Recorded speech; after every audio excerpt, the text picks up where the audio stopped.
പയ്യന്നൂരിൽ പ്രതിഷേധം നടത്തിയ കോൺഗ്രസ് പ്രവർത്തകരെ CPM പ്രവർത്തകർ മർദ്ദിച്ചു, പരിക്കേൽപ്പിച്ചു എന്ന് പറയപ്പെടുന്ന സംഭവത്തെ സംബന്ധിച്ചാണ്. ചട്ടം 50 പ്രകാരം സഭാ നടപടികൾ നിർത്തിവെച്ച് ചർച്ച ചെയ്യാൻ പര്യാപ്തമായ അടിയന്തര പ്രാധാന്യമില്ലാത്തതിനാൽ പ്രസ്തുത നോട്ടീസ് പരിഗണിക്കുവാൻ നിർവാഹമില്ലെന്ന് അറിയിക്കുന്നു. അവിടേക്ക് മാർച്ച് നടക്കുന്ന ആളുകളെ പുറകിൽ നിന്ന് വന്ന് സ്ത്രീകളടക്കമുള്ള ആളുകളെ കുറുവടികളുമായി ആക്രമിച്ച് നിരവധി പേര് ആശുപത്രിയിൽ കിടക്കുകയും ഇവരെയെല്ലാം കൊന്നൊടുക്കുമെന്ന് CPM നേതാക്കൾ പ്രഖ്യാപിക്കുകയും ചെയ്യുന്ന ഗൗരവതരമായ ഒരു വിഷയം ഈ സഭയിലല്ലാതെ പിന്നെ എവിടെ പോയി പറയും? ഈ സഭ സമർപ്പിക്കുമ്പോൾ അന്ന് എന്തിന്റെ അടിസ്ഥാനത്തിലാണ്, ഏത് പ്രൊവിഷന്റെ അടിസ്ഥാനത്തിലാണ് ഇതിനകത്ത് അടിയന്തര പ്രാധാന്യം ഇല്ലെന്ന് പറഞ്ഞത്? 294 അംഗ നിയമസഭയിൽ 176 സീറ്റിലും ജയിച്ചു CPM അൺക്വസ്റ്റനബിൾ അപ്രമാദ കാലം, പിന്നീട് 40 സീറ്റ്, 26 സീറ്റ്, പിന്നെ ഒറ്റ സീറ്റ് പോലുമില്ലാത്ത വട്ടപ്പൂജകാലം. ചോരച്ചെങ്കൊടികൾ മാത്രം പാറിയിരുന്ന അലിമുദ്ദീൻ സ്ട്രീറ്റ് ചുവപ്പ് മാഞ്ഞ് ആ പാർട്ടി ഓഫീസ് ശ്മശാനമൂകമായ വിനാശകാലത്തും ബംഗാളിൽ പോയി കണ്ട നേർക്കാഴ്ചകളാണ്. കുഞ്ഞികൃഷ്ണൻ പറഞ്ഞതുപോലെ പാർട്ടി ശത്രുക്കളായിരുന്നില്ല അവിടെ CPM അടിത്തട്ട് തകർത്ത് നാനാവിധമാക്കിയത്. മാഫിയ സ്വഭാവത്തിൽ അഴിമതി കൂത്തരങ്ങായി മുതലാളിമാരുടെ എച്ചിൽ നക്കികളായി പാവങ്ങളുടെ നെഞ്ചത്ത് പൂണ്ടുവളയാട്ടം നടത്തി ജനം വെറുത്തുപോയ ബൂർഷ്വാ നേതാക്കളാണ്. ആ കൊടും തകർച്ചയ്ക്ക് ശേഷം ഒരുപക്ഷെ അതിനു മുമ്പും രാജ്യത്തെ ഏറ്റവും വലിയ CPM ജില്ല കണ്ണൂർ. ആ കണ്ണൂരിൽ ഒരു ജില്ലാ കമ്മിറ്റി അംഗം അസാധാരണ ധൈര്യത്തോട് ഇറങ്ങിവെന്ന് പറഞ്ഞ ആരോപണങ്ങളിൽ വാർത്താ സമ്മേളനങ്ങൾ, വിശദീകരണങ്ങൾ ആവത് പറഞ്ഞിട്ടും ആ ചോദ്യങ്ങൾക്ക് നേർക്കുന്നതിന് മറുപടിയില്ലാത്ത വിയർക്കലിൽ ചോദ്യങ്ങൾ ഉണ്ടാക്കുന്ന ഭൂകമ്പങ്ങൾക്ക് ശമനമില്ല. ആ കമ്മ്യൂണിസ്റ്റ് വയോധികൻ പുറത്തിറങ്ങി പറയുന്നതിന് മുൻപ് ആ പാർട്ടിക്കോട്ടയിൽ നെഞ്ചുവിരിച്ച ഒരു 29കാരൻ പയ്യനുണ്ട്, പേര് വൈശാഖ്. ഏതോ ഉത്സവപ്പറമ്പിലെ വാക്കുതർക്കത്തിന് DYFI മേഖലാ നേതാക്കൾ വടിവാളുമായി കുട്ടികളെ ചോദ്യം ചെയ്യാൻ വന്നതാണ് പ്രശ്നത്തിന് തുടക്കം. ആ വൈശാഖന്റെ പരാതിയിൽ ഇതുപോലൊരു കമ്മീഷൻ, ഒടുവിൽ നാട്ടുകാർ മൊത്തം കണ്ട ആയുധം. കമ്മീഷൻ റിപ്പോർട്ടിൽ വടിവാളിലെ വാള് വെട്ടി വെറും വടിയാക്കിയ തട്ടിപ്പിനൊടുവിൽ ബ്രാഞ്ച് സെക്രട്ടറി വൈശാഖനെ പുറത്താക്കൽ, TP ചന്ദ്രശേഖരൻ അനുഭവം ഉണ്ടാകുമെന്ന് വിരട്ടൽ, കള്ളപ്പരാതി ഉണ്ടാക്കാൻ ഗൂഢാലോചന, ഉപജാപങ്ങളുടെ പരമാവധിയിൽ തമ്പ്രാക്കന്മാരോട് കീഴടങ്ങാൻ മനസ്സിലടോ എന്ന പ്രഖ്യാപനത്തിൽ പുറത്തിറങ്ങി മത്സരിച്ച വൈശാഖന് മൃഗീയ ഭൂരിപക്ഷത്തിലാണ് വിജയം. LDF സ്ഥാനാർത്ഥി മൂക്കടച്ചു വീണത് 3ാം സ്ഥാനത്തേക്ക്. ആ വൈശാഖന് സഖാവ് ആയിഷ ഉമ്മയിട്ട് രക്തഹാരം ലോക്കൽ സെക്രട്ടറി പൊട്ടിച്ചെറിയാനും മാത്രം മൂത്ത് കത്തിയതാണ് ഇൻടോളറൻസ്. ആ പാർട്ടിക്കോട്ടയിൽ പാർട്ടി പുറത്താക്കിയവന്റെ വിജയം, പാർട്ടിക്കോട്ടയിൽ പാർട്ടി പുറത്താക്കിയ ഒരു വയോധികന് കിട്ടുന്ന പിന്തുണ, പരസ്യ പ്രകടനം. നേതൃത്വം മനസ്സിലാക്കിയാലും ഇല്ലെങ്കിലും അടിത്തറയിളക്കത്തിന്റെ സൂചനയാണ് ബംഗാൾ സൂചന. ബദൽ രേഖ പോലെ, 4ാം ലോകം പോലെ എന്തെങ്കിലും പ്രത്യയശാസ്ത്ര പ്രതിസന്ധിയല്ല. പാർട്ടിക്ക് വേണ്ടി ജീവൻ കൊടുത്തൊരു സഖാവിന് വേണ്ടി പിരിച്ച പണം ഉളുപ്പില്ലാതെ അടിച്ചണ്ണാക്കിൽ തള്ളിയെന്നാണ് ആരോപണം. അസത്യമാണെങ്കിൽ കോടാലിക്കൈ പോലെയുള്ള ക്ലീശ വർത്താനം നിർത്തി എത്ര പണം പിരിച്ചു, എത്ര കാശ് കൊടുത്തു, എത്രയാണ് ബാക്കി എന്ന 3 ഫിഗർ കേരളത്തിന്റെ മേശപ്പുറത്ത് വെക്കാൻ ധൈര്യമുണ്ടോ പയ്യന്നൂർ നേതാക്കളെ? KK രാഗേഷേ. പ്രിയ പ്രേക്ഷകർക്ക് എൻകൗണ്ടറിലേക്ക് സ്വാഗതം.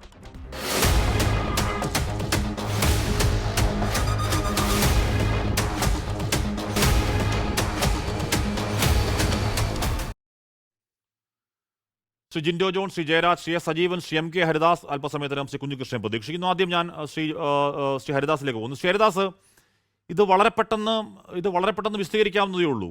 എത്ര രൂപ പിരിച്ചു? ഇതിലെ പ്രധാനപ്പെട്ട ആരോപണം രക്തസാക്ഷി ഫണ്ട് അടിച്ചുമാറ്റി എന്നുള്ളതാണ്. ബാക്കി ഈ പറയുന്ന പാർട്ടി ഏരിയ കമ്മിറ്റി ഓഫീസ് നിർമ്മാണം, നിയമസഭാ തെരഞ്ഞെടുപ്പ് ഫണ്ട്. എനിക്ക് തോന്നുന്നു പാർട്ടിക്കാർക്ക് അതിലൊക്കെ ഒരു സമാധാനം ഉണ്ടാവും. രക്തസാക്ഷി ഫണ്ട് എന്ന് പറയുന്നത് പാർട്ടിക്കാർക്ക് കുറച്ചുകൂടി പവിത്രമായി അവർ കാണുന്ന ഒരു ഫണ്ടാണല്ലോ. അതിലെങ്കിലും ഇത്ര രൂപ വന്നു, ഇത്ര രൂപ ഇന്ന ആവശ്യങ്ങൾ കൊടുത്തു, ബാക്കി ഇത്ര രൂപയാണ് എന്ന് വളരെ ലഘുവായി ഒരു വിശദീകരിക്കാൻ കഴിയുന്ന ഒരു പ്രശ്നം എന്തുകൊണ്ടാണ് CPM അത്രമേൽ സങ്കീർണമാക്കുന്നത്? ശ്രീ ഹരിദാസ്. CPM പ്രവർത്തകർ കൊല്ലപ്പെട്ടിട്ടുള്ള ഏറ്റവും, നമ്മൾ പറയില്ലേ, രക്തസാക്ഷിയായിട്ടുള്ള ഏറ്റവും ദയനീയമായിട്ടുള്ള കാഴ്ച നമ്മൾ എറണാകുളത്താണ് കണ്ടത്. അഭിമന്യുവിൻ്റെ കൊലപാതകം. മഹാരാജാസ് കോളേജിൽ തൻ്റെ സഹപ്രവർത്തകരായ സഖാക്കൾക്ക് അടികൊള്ളണമെന്ന് പറഞ്ഞിട്ട് ഭക്ഷണം കഴിക്കുന്നിടത്തുനിന്നിട്ട് ഓടി വന്നിട്ടുള്ള പയ്യനെ ഇവിടുത്തെ വർഗീയവാദികളായൊരു രാഷ്ട്രീയ പാർട്ടിയുടെ യുവജന സംഘടനയുടെ ആൾക്കാർ കുത്തി കൊന്നിട്ട് ഇതുമാതിരി ഒരു ഫണ്ട് പിരിവുമായിട്ട് ബന്ധപ്പെട്ടിട്ടുള്ളത് ഹാഷ്മിക്ക് അറിഞ്ഞിട്ടുണ്ടായിരിക്കാം. കാരണം അതിൻ്റെ ഈ പറഞ്ഞമാതിരി തന്നെ ആ കുടുംബത്തിന് ലഭിച്ചതെന്ത്, ആ കുട്ടിയുടെ പേരിൽ പിരിച്ചതെന്ത്, ഇതൊക്കെ നമുക്ക് മനസ്സിലായിട്ടും പാർട്ടിക്ക് അതൊന്നും ഏശിയിട്ടില്ല എന്നുള്ളൊരു കാര്യം നിലനിൽക്കെ കുഞ്ഞികൃഷ്ണനോട് പാർട്ടി പറഞ്ഞിരിക്കുന്നത് എന്താ? നിങ്ങളൊരു ഉത്തമ കമ്മ്യൂണിസ്റ്റ് അല്ല. ഉത്തമ കമ്മ്യൂണിസ്റ്റ് ആവണമെങ്കിൽ കുഞ്ഞികൃഷ്ണൻ ആ പാഠശാലയിൽ നിന്ന് പഠിച്ചിട്ടുള്ളത് എന്താ? പാതിരാത്രിക്ക് സൂര്യനെ നോക്കിയിട്ട് പറയല്ല, പാതിരാത്രിക്ക് ചന്ദ്രനെ നോക്കിയിട്ട് പറയുകയാണ് ഇപ്പം നട്ടുച്ചയാണെന്ന് പറഞ്ഞാൽ അതേ എന്ന് പറയാൻ EP ജയരാജനായാലും P ജയരാജനായാലും MP ജയരാജനായാലും പാതിരാത്രിയെ നട്ടുച്ചയാക്കിയിട്ട് പറയുമ്പോൾ അതിന് എന്ന് പറയാൻ എന്നെ കിട്ടില്ല എന്നാണ് അദ്ദേഹം ഈ പാഠശാലയിൽ നിന്ന് തന്നെ പഠിച്ചത് നമ്മളോട് പറഞ്ഞിരിക്കുന്നത്. അപ്പോൾ ഇവിടെ കുഞ്ഞികൃഷ്ണന് കൊടുത്തിട്ടുള്ള 2 വാണിംഗ് ആണ് ഹാഷ്മി സത്യത്തിൽ പറഞ്ഞു കഴിഞ്ഞാൽ. അതിൽ ഒന്നാമത്തെ വാണിംഗ് എന്താ വെച്ച് കഴിഞ്ഞാൽ, പാർട്ടിക്കുള്ളിൽ നടക്കുന്ന ഇത്തരത്തിലുള്ള ദുർവ്യയങ്ങൾ പൊതുജനങ്ങളുടെ മുമ്പിൽ അവതരിപ്പിച്ചു കഴിഞ്ഞാൽ അതിൻ്റെ ദൂഷിത ഫലം നിങ്ങൾ അനുഭവിക്കേണ്ടി വരുമെന്ന് കുഞ്ഞികൃഷ്ണനോട് പറയുന്നതോട് കൂടിയിട്ട് തന്നെ ഇത്തരത്തിലുള്ള ദുർവ്യയം നടത്തുന്നവരോട് പറയുകയാണ്, നിങ്ങൾ എന്ത് ദുർവ്യയം വേണമെങ്കിലും നടത്തിക്കോളൂ, നിങ്ങളെ സംരക്ഷിക്കാൻ പാർട്ടിയുണ്ട്, അത് എത്ര കോടിയുടെ ആണെങ്കിലും ഞങ്ങൾ നിങ്ങൾക്കൊപ്പം ഉണ്ട് എന്നുള്ള 2 സന്ദേശങ്ങളാണ് ഈ കുഞ്ഞികൃഷ്ണനെ പുറത്താക്കിയിട്ട് ഇന്നലെ രാകേഷിൻ്റെ പത്രസമ്മേളനം കണ്ടപ്പോൾ എനിക്ക് മനസ്സിലായത്. കാരണം അത്രയും നമ്മൾ പറയില്ല, അദ്ദേഹത്തിൻ്റെ ബോഡി ലാംഗ്വേജ്, അദ്ദേഹത്തിൻ്റെ മുഖത്തുള്ള ഭാവങ്ങൾ, ഇതൊക്കെ നമുക്ക് കണ്ടു കഴിഞ്ഞാൽ അറിയാം കുഞ്ഞികൃഷ്ണൻ്റെ പുറത്തേക്കുള്ള പോക്കിലെ രാകേഷ് എന്നല്ല ജില്ലയിലെ പാർട്ടി നേതൃത്വം അങ്ങേയറ്റം പകച്ചിരിക്കുന്ന ഒരു അവസ്ഥയാണ് നമ്മൾ കാണുന്നത്. ഈ പാർട്ടി ഇന്നും ഇന്നലെയും തുടങ്ങിയതല്ല, ഈ ധനസമാഹരണത്തിൻ്റെ കാര്യത്തിലുള്ള ഈ വിഷയം ഇന്നും ഇന്നലെയും തുടങ്ങിയിട്ടുള്ളതല്ല. ഏകദേശം 20 കൊല്ലത്തോളം ഒരു കൺസ്ട്രക്ഷൻ കമ്പനിയുടെ എറണാകുളത്ത് കേരളത്തിലെ പ്രൊജക്ട് മാനേജറായിരുന്നു ഞാൻ. ആ പ്രൊജക്ട് മാനേജർ എന്ന നിലയ്ക്ക് ഇവിടുത്തെ കെട്ടിട നിർമ്മാണ മേഖലയിലെ തൊഴിലാളികളെ വെച്ച് എൻ്റെ കയ്യിൽ നിന്ന് കണക്ക് പറഞ്ഞ് പൈസ മേടിച്ചിട്ടുള്ളവരാണ് ഈ കേരളത്തിലെ തന്നെ എല്ലാ CITU നേതാക്കളും. ഞാൻ ആ പരാതി പറയാൻ വേണ്ടി ഇവിടുത്തെ ലെനിൻ സെൻറ്ററിൽ പോയി. എനിക്ക് ജീവിക്കാൻ പറ്റുന്നില്ല, ഇവരെ ഇന്ന് കൊടുത്തത് കണ്ടിൽ നിന്ന് അടിച്ചിട്ട് നാളെ വീണ്ടും വേണമെന്ന് പറയുന്ന അവസ്ഥയാണ്.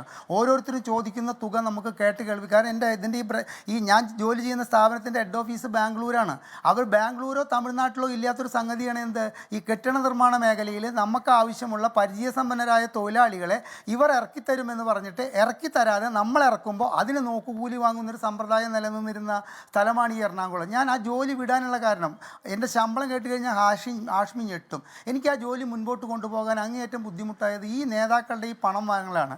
കഴിഞ്ഞ 9.25 കൊല്ലത്തെ ചരിത്രം ഒന്ന് പരിശോധിച്ച് കഴിഞ്ഞാൽ 100 ഉണ്ടായിരുന്നവൻ 1000-ന് ഉടമയായി, 1000 ഉണ്ടായിരുന്നവൻ 10,000-ന് ഉടമയായി, 10,000 ഉണ്ടായിരുന്നവൻ ലക്ഷപ്രഭുവായി, 1,00,000 ഉണ്ടായിരുന്നവൻ കോടീശ്വരനായി, കോടീശ്വരൻ ശതകോടീശ്വരനായി. ഈ പാർട്ടിയുടെ 9.25 വർഷത്തെ ഭരണത്തിൻ്റെ ഈ സഖാക്കളുടെ ഇന്നത്തെ സാമ്പത്തിക പരിശോധന നടത്തിയ, സാമ്പത്തിക സ്ഥിതിയുടെ പരിശോധന നടത്തിയാൽ വളരെ വ്യക്തമായിട്ട് കാണാവുന്ന ഒരു ചരിത്രമാണിത്. അതായത് ഒരു സൈക്കിൾ ഉണ്ടായിരുന്ന വ്യക്തിക്ക് 2 വീലറായി ഈ 9.25 കൊല്ലം കൊണ്ട്. 2 വീലറുള്ളവൻ 4 ചക്ര വാഹനമായി, 4 ചക്ര വാഹനത്തിൽ തന്നെ കാറ്റഗറിക്ക് അനുസരിച്ചിട്ട് അവരുടെ വാഹനങ്ങളുടെ എന്താ പറയുക മോഡൽ മാറിക്കൊണ്ടിരിക്കുന്ന അവസ്ഥ വരെ എത്തി.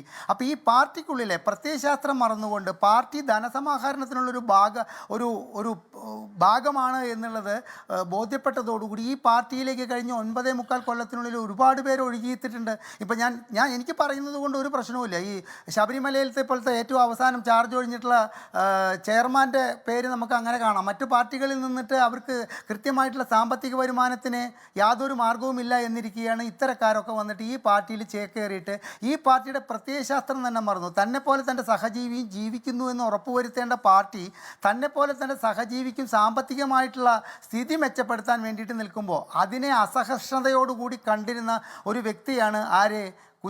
കുഞ്ഞികൃഷ്ണൻ ഈ സംഗതി ഇനി അദ്ദേഹത്തിന് ഇപ്പോൾ നമുക്കറിയാം, അദ്ദേഹത്തിന് ഒരു 65-70 വയസ്സിൻ്റെ ഉള്ളിലുണ്ട്. ഇത്രയും കാലം പാർട്ടി സേവനം നടത്തി. ഇനി ഇത് മിണ്ടാതെ എനിക്ക് ഇരുന്നു കൊണ്ട് ഇതൊക്കെ ഇവർ ചെയ്യുന്നത് കാണാമെന്ന് വിചാരിച്ച് പാർട്ടിയിൽ നിന്നും പുറത്തു പോകാമായിരുന്നു. അതല്ല അദ്ദേഹം ചെയ്തത്. ആഷ്മി ചോദിച്ച ചോദ്യം 3 ചോദ്യങ്ങൾക്ക് ഉത്തരം കിട്ടണം. ഈ രക്തസാക്ഷിയുടെ പേരിൽ എത്ര രൂപ പിരിച്ചു, അതിൽ നിന്ന് എത്ര രൂപ ചെലവായി, നിലവിൽ എത്ര രൂപ ബാക്കിയുണ്ട് എന്നുള്ളൊരു ഉത്തരം കിട്ടാതെ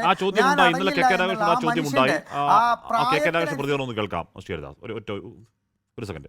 അത് നിങ്ങളോട് പറയാൻ പാർട്ടി ഉദ്ദേശിക്കുന്നില്ല എന്നല്ലേ പറഞ്ഞേ. അത് പാർട്ടിക്കകത്ത് പറയും. പാർട്ടിയെ സ്നേഹിക്കുന്ന പാർട്ടി ബന്ധുക്കളോടും ആവശ്യപ്പെട്ടാൽ പറയും. പാർട്ടിക്കൊരു രീതിയുണ്ട്. പാർട്ടിയുടെ ഏത് ധനസമാഹരണമായാലും നിങ്ങൾ എപ്പോഴും കേട്ടിട്ടുണ്ട് ഏതെങ്കിലും ഒരു ഫണ്ട് ശേഖരിച്ച് നേരെ പബ്ലിഷ് ചെയ്യുന്ന പരിപാടി. അത് പാർട്ടിയുടെ ഭരണഘടനാപരമായി പാർട്ടിയുടെ ബന്ധപ്പെട്ട കമ്മിറ്റിയാണ് അത് അംഗീകരിക്കേണ്ടത്. കൃത്യമായി പാർട്ടിയുടെ സംഘടനാ തത്വം അനുസരിച്ച് സുതാര്യമായി പ്രവർത്തിക്കുന്ന പാർട്ടിയാണ് communist party of India Marxist. വരവ് ചെലവ് കണക്ക് അവതരിപ്പിക്കേണ്ട ബന്ധപ്പെട്ട കമ്മിറ്റിയിലാണ്. ആ ബന്ധപ്പെട്ട കമ്മിറ്റി അംഗീകരിച്ചിട്ടുണ്ട്. അംഗീകരിക്കുന്നതിൻ്റെ കൂട്ടത്തിൽ ആക്ഷേപം വന്നപ്പോൾ ആ കമ്മിറ്റി തന്നെ പ്രത്യേകമായി ഓഡിറ്റർമാരെ നിയമിച്ചിട്ടുണ്ട്. ഡോക്ടർ ജയരാജ്, നിങ്ങൾക്ക് മുന്നിൽ അത് പുറത്തുവിടില്ലെന്നാണ് പറയുന്നത്. നിങ്ങൾക്കൊന്ന് ഉദ്ദേശിക്കുന്ന ആരാണ്? അത് പൊതുജനങ്ങളാണ്. ഈ ഫണ്ട് പിരിക്കുന്ന എവിടെ നിന്നാണ്? ഇത് പൊതുജനങ്ങളിലാണ്. പാർട്ടി എന്ന് പറയുന്നത് പൊതുജനങ്ങൾ കൂടി ഉൾക്കൊള്ളുന്നതാണല്ലോ പാർട്ടി. അല്ല പാർട്ടി വെള്ളം കയറാത്തൊരു വാട്ടർ ടൈറ്റ് കമ്പാർട്ട്മെൻറ്റായി വേറെ അവിടെ നിൽക്കുന്ന ഒരു സമാന്തര ലോക ചന്ദ്രനിൽ പ്രവർത്തിക്കുന്ന ഒരു സംവിധാനമല്ലല്ലോ. അപ്പോൾ എല്ലാ പാർട്ടി ഫണ്ടും പുറത്തു വേണ്ടാന്നേ ഒരു ആരോപണം ഉണ്ടാകുന്നു. ആരോപണത്തിൽ പ്രധാനം എന്താണ്? ധനരാജിൻ്റെ ഈ പറഞ്ഞ പാർട്ടി കോട്ടയിൽ വീട്ടിനകത്ത് വെട്ടേറ്റ് മരിച്ച് ധനരാജിൻ്റെ പേരിൽ പണം പിരിച്ച് അമക്കി എന്നുള്ളതാണ് ഗുരുതരമായ ആരോപണം. ആ ആരോപണം തെറ്റാണെന്ന് തെളിയിക്കാൻ പാർട്ടിക്ക് വളരെ വേഗം പറ്റും. എങ്ങനെയാണ് പറ്റുക? ഇത്ര രൂപ വന്നു, ഇത്ര രൂപ സഹായധനമായി കൊടുത്തു, ഇത്ര രൂപ വീട് നിർമ്മാണത്തിന് കൊടുത്തു, ഇത്ര രൂപ കേസ് നടത്തിപ്പിന് കൊടുത്തു, ബാക്കി ഞങ്ങളുടെ മക്കൾ ഇത്ര രൂപ ഉണ്ട്. എന്ന് വളരെ വ്യക്തമായി പറയാവുന്ന ഒന്നിനെ അതിന് മടിക്കുമ്പോൾ കള്ളത്തരം കാട്ടിയെന്നല്ലേ മനസ്സിലാക്കേണ്ടത് ശ്രീ ജയരാജ്? അത് പുറത്തുവിടാൻ പേടിയെന്തിനാണ്? അത് പുറത്തുവിടാൻ പേടിയൊന്നുമില്ല. ഇല്ലാത്തൊരു ആരോപണത്തിൻ്റെ പേരിൽ കണക്ക് ചോദിക്കുമ്പോഴാണ് അങ്ങനെ പറഞ്ഞത്. എനിക്കറിയാവുന്ന കണക്ക് ഞാൻ പറയാം. ഏതാണ്ട് 36 ലക്ഷം രൂപ ചിലവാക്കിയിട്ടാണ് ധനരാജിൻ്റെ രക്തസാക്ഷി ധനരാജിന് വീട് വെച്ച് കൊടുത്തിരിക്കുന്നത്. അതുപോലെ അദ്ദേഹത്തിൻ്റെ ഒരു സ്വകാര്യ സ്വയം സംരംഭക സ്ഥാപനം ഉണ്ടായിരുന്നു. ആ സ്ഥാപനത്തിൻ്റെ കടം മുഴുവൻ പാർട്ടിയാണ് വീട്ടിയത്. അതിനുശേഷം അദ്ദേഹത്തിൻ്റെ ഭാര്യയ്ക്ക് ജോലി കൊടുത്തു. അതിൻ്റെ കേസ് നടത്തിക്കൊണ്ടിരിക്കുകയാണ്. കേസിൻ്റെ വക്കീലിനുള്ള ചെലവ്. അതിനുശേഷം പിന്നീട് അവരെ പഞ്ചായത്ത് തെരഞ്ഞെടുപ്പിൽ മത്സരിപ്പിച്ചു, ജനപ്രതിനിധിയാക്കി. തുടർച്ചയായിട്ട് അവരുടെ കുടുംബത്തിന് വേണ്ടുന്ന എല്ലാ സഹായവും പാർട്ടി തന്നെയാണ് ചെയ്തുകൊണ്ടിരിക്കുന്നത്. അത് പയ്യന്നൂരിലെ പാർട്ടി സഹാൾക്കാർ അറിയാം. അത് കേരളം മുഴുവൻ വിളിച്ചു പറയേണ്ട എന്നുള്ളൊരു ധാരണ പാർട്ടി സെക്രട്ടറിക്ക് ഉണ്ടായതുകൊണ്ടാണ് പാർട്ടി സെക്രട്ടറി അങ്ങനെ ഏതെങ്കിലും ഒരാൾ ഈ പറഞ്ഞ കണക്കോ എന്തെങ്കിലും കള്ളത്തരം കാണിച്ചാലല്ലേ ഇത് പറയുന്നതിനകത്ത്. ഏതെങ്കിലും ഒരാളല്ലോ. 50 വർഷം പാർട്ടിയിൽ നിന്ന ഈ പറയുന്ന കുഞ്ഞികൃഷ്ണൻ വളരെ കൃത്യമായി ക്രോണോളജിക്കലി ഇന്ന പൈസ ഇന്ന വഴിക്ക് പോയി, ഒരു ജോയിന്റ് അക്കൗണ്ട് 2 പേരുടെ പേരിൽ ഉണ്ടായി, അതിലേക്ക് പണം പോയി, അതിലെ പലിശ ഒരാളെടുത്തു, ഒരു 5 ലക്ഷം രൂപ ഒരാളുടെ സ്വകാര്യ അക്കൗണ്ടിലേക്ക് പോയി എന്നൊക്കെ ക്രോണോളജിക്കലി തെളിവ് സഹിതം രേഖാമൂലം പറയുമ്പോൾ രേഖാമൂലം തെറ്റെന്ന് പറയണ്ടേ? അതല്ല പാർട്ടി വിരുദ്ധ കോടാലിക്കൈ എന്നൊക്കെയുള്ള കേട്ടാൽ ചിരി വരുന്ന പഴയ ക്ലീഷ എടുത്ത് അടിക്കാണോ വേണ്ടത്? ഇന്നലെ ഇപ്പോൾ ഏറ്റവും പ്രധാനപ്പെട്ട ഒരു വാർത്താ സമ്മേളനത്തിൽ വി കുഞ്ഞികൃഷ്ണൻ ഉന്നയിച്ച ആരോപണങ്ങൾ ഒന്നൊന്നായി തെറ്റാണ് എന്ന് സ്ഥാപിക്കലായിരുന്നില്ല കെ രാഗേഷ് ഉത്തരവാദിത്വം? അത് ചെയ്യുന്നതിൽ ദയനീയമായി പരാജയപ്പെട്ട് വിയർക്കുന്ന സഖാവിനെ ഇന്നലെ കണ്ടത് ശ്രീ ജയരാജ് നാണക്കേടാണ്. ഇതിനകത്ത് കുഞ്ഞികൃഷ്ണൻ ഉദ്ദേശിച്ച നിങ്ങൾ ഈ പറയുന്ന കണക്കല്ലേ പുണ്യപരിവേക്ഷ കൊടുത്തിട്ടുള്ള കുഞ്ഞികൃഷ്ണൻ എത്ര സമരങ്ങളിൽ പങ്കെടുത്തിട്ടുണ്ട്, എത്ര ദിവസം ജയിലിൽ കിടന്നിട്ടുണ്ട്, എന്ത് ത്യാഗമാണ് കുഞ്ഞികൃഷ്ണൻ പാർട്ടിക്ക് വേണ്ടി ചെയ്തിട്ടുള്ളത്? കുഞ്ഞികൃഷ്ണൻ റിട്ടയർമെൻറ്റിന് ശേഷമാണ് പാർട്ടിയിലേക്ക് വന്നത്. 2010 ശേഷമാണ് പാർട്ടിയിലേക്ക് വന്ന ഒരാളാണ് ഈ കുഞ്ഞികൃഷ്ണൻ എന്ന് പറയുന്ന കഥാപാത്രം. അദ്ദേഹം ഒരു ത്യാഗം സഹിച്ചിട്ടില്ല. ഈ അദ്ദേഹം പാർട്ടിക്കെതിരെ ആകുമ്പോഴത്തേക്ക് അദ്ദേഹത്തിന് പുണ്യ പരിവേക്ഷ ത്യാഗം സഹിക്കാത്ത ഒരാൾ CPM-ന്റെ ഏറ്റവും പ്രധാനപ്പെട്ട ജില്ലാ കമ്മിറ്റി അങ്ങോട്ട് ഇരിക്കുമായിരുന്നു. ആളുകളുണ്ടാവും. ഒരു ത്യാഗം സഹിക്കാത്ത ഈ കൊളരാത്തവൻ എന്ന് താങ്കൾ പറയുന്ന ആൾ ഇക്കാലം അത്രയും CPM ജില്ലാ നേതൃത്വത്തിൽ ഇരിക്കുകയായിരുന്നു. പോട്ടെ, ഇനി അയാൾ കൊളരാത്തവരാന്ന് വെക്ക്. അയാൾ വന്നിറങ്ങി പറയുകയാണ് നിങ്ങൾ രക്തസാക്ഷി ഫണ്ട് കട്ടുമുടിച്ചു എന്ന് പറയുകയാണ്. കട്ടുമുടിച്ചിട്ടില്ല, ഇത്ര പൈസ ഞങ്ങളുടെ ബാക്കിയുണ്ട് എന്ന് പറയാൻ ഉത്തരവാദിത്ത പാർട്ടിക്കുണ്ടെന്ന്. അത് പറയാതെ മുട്ടുപറയ്ക്കുമ്പോഴല്ലേ സംശയം പിന്നെയും ബലപ്പെടുന്നത്? ഇതിനകത്തുള്ള ഒരു വിഷയം എന്താ ആഷ്മി, ഇത് കുഞ്ഞികൃഷ്ണൻ ഇന്നലെ തുടങ്ങിയൊന്നുമല്ല. കുഞ്ഞികൃഷ്ണൻ ഈ ഓഡിറ്റിന്റെ പേരിൽ ഈ രസീത് കാണുന്നില്ല, മറ്റേത് കാണുന്നില്ല എന്നൊക്കെ പറഞ്ഞിട്ട് ഒരു 4 വർഷമായിട്ട് ഇത് പറഞ്ഞുകൊണ്ടിരിക്കുകയാണ്. ഈ പറഞ്ഞതിനകത്ത് പാർട്ടി അന്വേഷണം നടത്തി കണ്ടെത്തിയതിന്റെ ഭാഗമായിട്ട് കുഞ്ഞികൃഷ്ണൻ ഏരിയ സെക്രട്ടറി സ്ഥാനം നിന്ന് ഒഴിവാക്കി ബ്രാഞ്ച് തലത്തിലേക്ക് തരം താഴ്ത്തിയുണ്ട്. ബ്രാഞ്ച് തലത്തിൽ അങ്ങനെ 9 മാസം ഒന്നും ചെയ്യാതെ വീട്ടിലിരിക്കുകയായിരുന്നു. അതിനുശേഷം പിന്നീട് പാർട്ടിയോട് ചെന്ന് കാര്യങ്ങളെല്ലാം തുറന്നു പറഞ്ഞ് എനിക്ക് തെറ്റുപറ്റിപ്പോയി എന്ന് പറഞ്ഞതിന്റെ ഭാഗമായിട്ടാണ് വീണ്ടും അങ്ങനെ ജില്ലാ കമ്മിറ്റി ഏരിയ സെക്രട്ടറി ആക്കി വെക്കാൻ പറ്റാത്തത്. ഇതാണ് അവിടെ നടന്ന. പിന്നെ അപ്രതീക്ഷിതമായിട്ട് പറയട്ടെ ആഷ്മി, അപ്രതീക്ഷിതമായിട്ട് കുഞ്ഞികൃഷ്ണന്റെ ഒരു ബോധത ഉണ്ടാവുന്നു. അപ്രതീക്ഷിതമായി കുഞ്ഞികൃഷ്ണൻ ഒരു ബോധത ഉണ്ടാകുന്നു. ഏഷ്യാനെറ്റിനകത്ത് വന്നിട്ട് എക്സ്ക്ലൂസീവ് ആയിട്ടൊരു ഇന്റർവ്യൂ കൊടുക്കുന്നു. ആ ഇന്റർവ്യൂവിനെ തുടർന്ന് ചർച്ചയായി മാറുന്നു.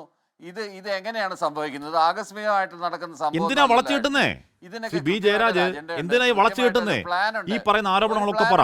നിയമസഭാ തെരഞ്ഞെടുപ്പിൽ കോൺഗ്രസിന്റെയോ BJP-യുടെ കോടാലിക്കായി പ്രവർത്തിച്ചു, അല്ലെങ്കിൽ സ്വന്തമായി മത്സരിക്കാൻ ആലോചിക്കുന്നു, അല്ലെങ്കിൽ ഇപ്പൊ കോൺഗ്രസിലേക്ക് തുടങ്ങിയ രാഷ്ട്രീയ ആരോപണം മൊത്തം ഉന്നയിക്ക്.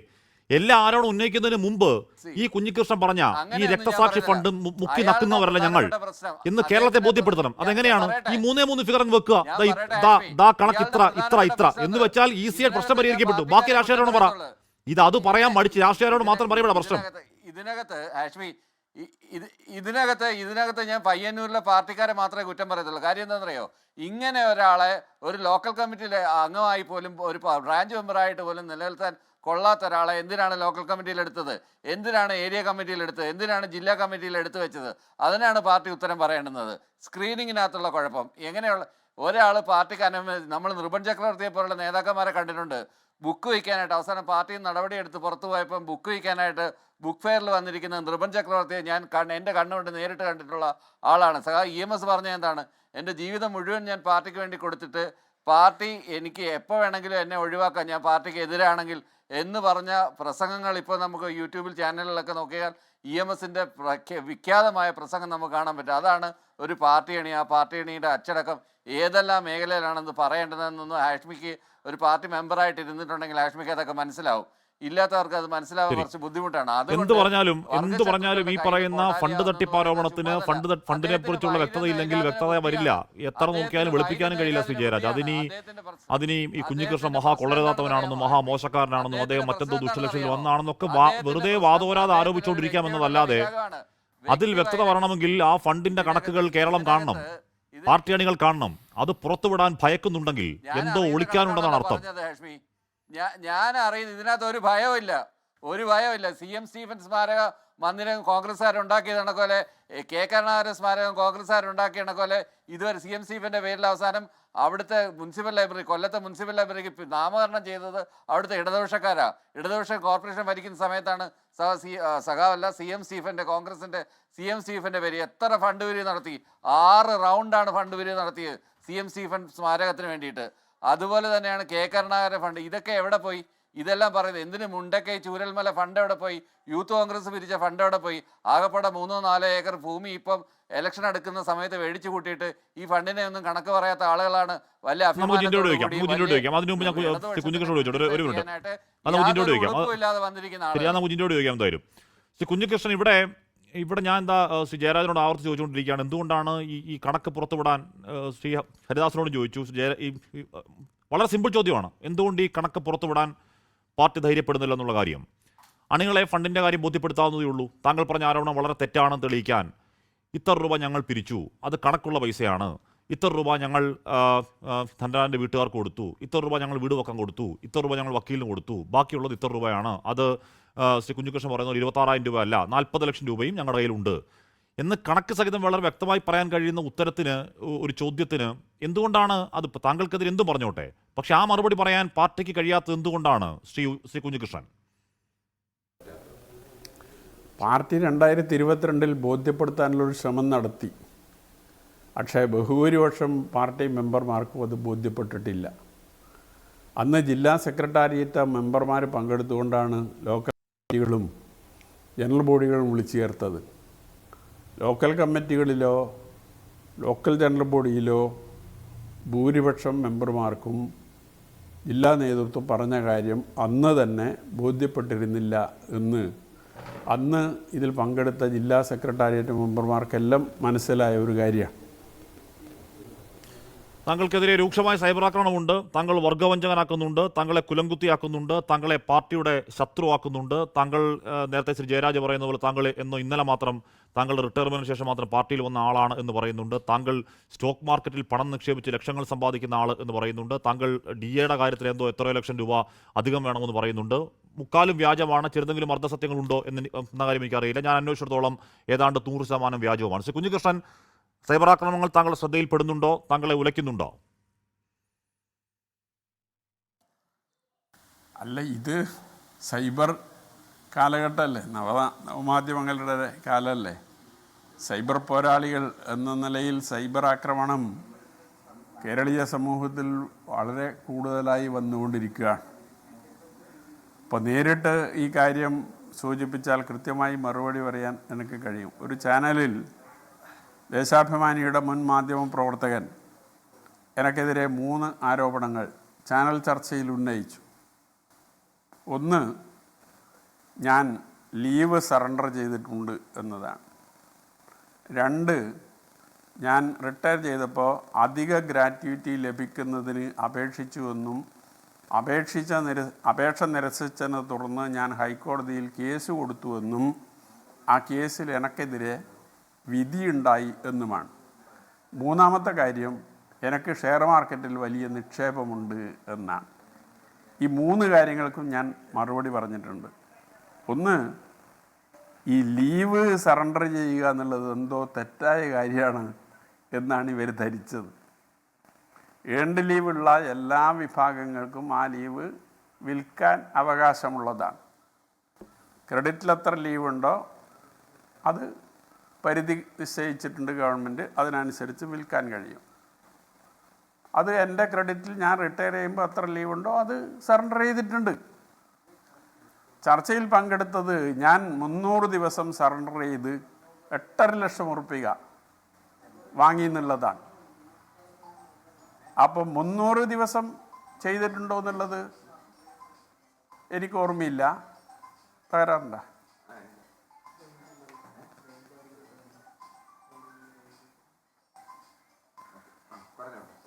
കുഞ്ഞുകൃഷ്ണൻ പറഞ്ഞോളൂ. എത്ര ദിവസം ചെയ്തു എന്നുള്ളത് എനിക്ക് ഓർമ്മയില്ല. ഞാൻ 37 കൊല്ലത്തെ സർവീസിന് ശേഷം 6 വർഷം സെക്രട്ടറിയായി 2010 റിട്ടയർ ചെയ്യുമ്പോൾ എൻ്റെ ആകെ ശമ്പളം 44,000 ഉറുപ്പിയാണ്. ഇനി സാങ്കല്പികമായി 300 ദിവസം തന്നെ സറണ്ടർ ചെയ്തു എന്ന് അംഗീകരിക്കാം. 300 ദിവസം എന്ന് പറഞ്ഞാൽ 10 മാസമാണ് അല്ലേ? അതെ. 44,000 ശമ്പളം ഇൻറ്റു 10 മാസം എന്ന് പറഞ്ഞാൽ 4,40,000 ഉറുപ്പിയാണ്.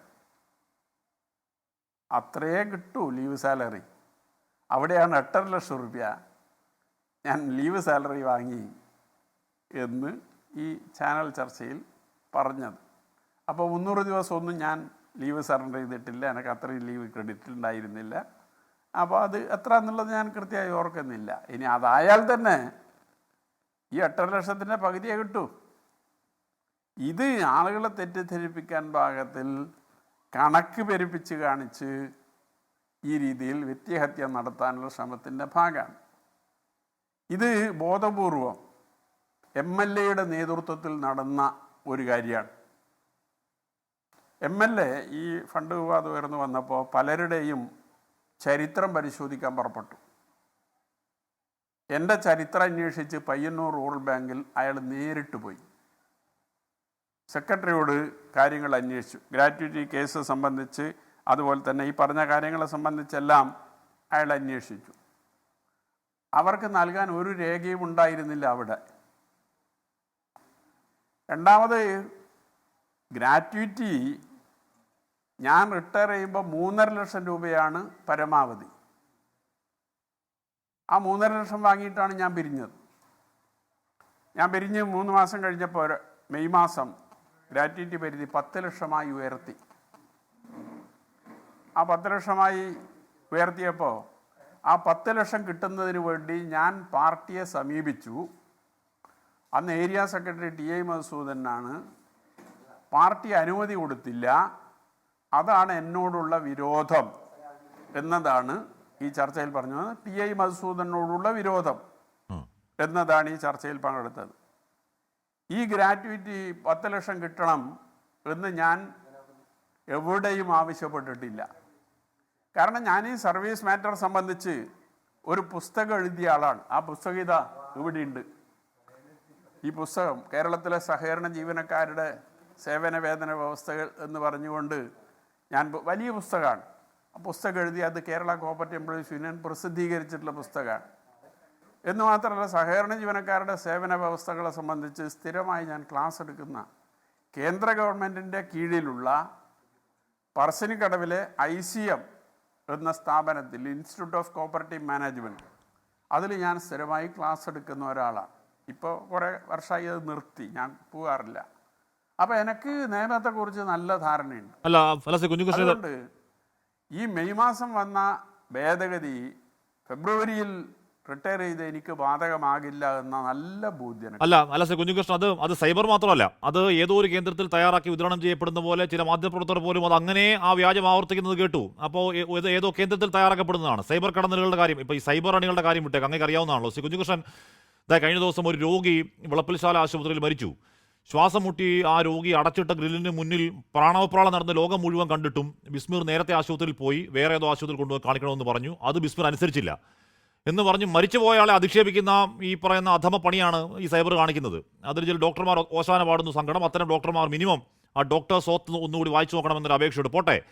പക്ഷേ കുഞ്ഞുകൃഷ്ണൻ, മരിച്ച ആളെ സൈബർ വെറുതെ വിടുന്നില്ല, പിന്നെയാണോ താങ്കളെ വെറുതെ വിടുന്നു കരുതാമോ? അത് വിട്ടേക്ക് ശ്രീ കുഞ്ഞുകൃഷ്ണൻ. പക്ഷേ താങ്കൾ ഈ പറയുന്ന അനധികൃതമായി എന്തോ പണം ഉണ്ടാക്കി എന്ന് ചില ഉത്തരവാദിത്തപ്പെട്ട പാർട്ടി കേന്ദ്രങ്ങളിൽ നിന്ന് വരുന്നു പ്രചരണം. സത്യമാണോ അത് ശ്രീ കുഞ്ഞുകൃഷ്ണൻ?